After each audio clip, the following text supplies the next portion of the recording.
Welcome to Playing with Inference, a podcast about the intersection of AI and games.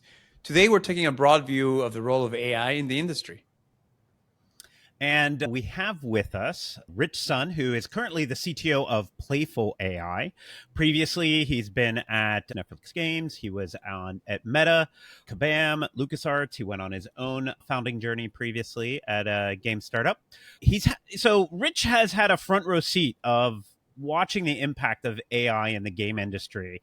And that gives him kind of a unique view of what's working and what's not working. I'm really excited to have that conversation again with Rich because it's been something we've been talking about for a while, actually.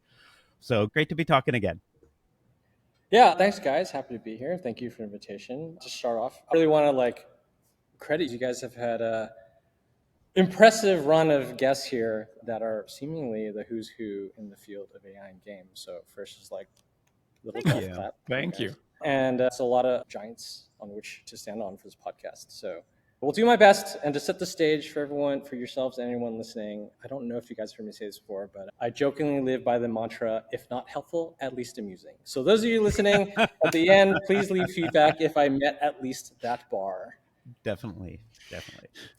So, Rich, just again, I know I gave a quick intro to everyone, but to kind of give maybe a little bit more context of what you're currently working on, what you can say about it, or what you have been working on. Happy to make sure that anyone who's not familiar with all of your amazing work is up to speed on the position you've had recently. Yeah, absolutely. So, currently I'm the CTO of a brand new startup called Playful. We're not at a stage yet where we're publicly sharing anything we're doing. We'd rather speak with our work than speak with our blabbing. But it's something AI, something games. Otherwise, why am I here? A little easier to talk about is the role just before this that I left towards the beginning of the year. I was part of the founding leadership team for the Netflix games from the beginning of games at Netflix. But in the last year-ish, I was spending either a significant portion or eventually all of my time with Mike Verdu doing a Gen AI for games effort within Netflix. And that's how I ended up spending a bunch of time with this fine crew.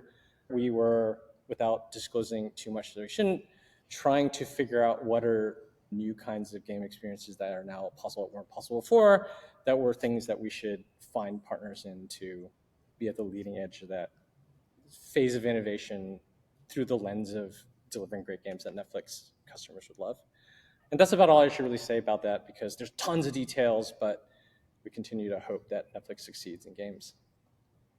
Yeah, I think because again, we should be a little circumspect in what's being shared because Netflix Games is still doing a bunch of stuff.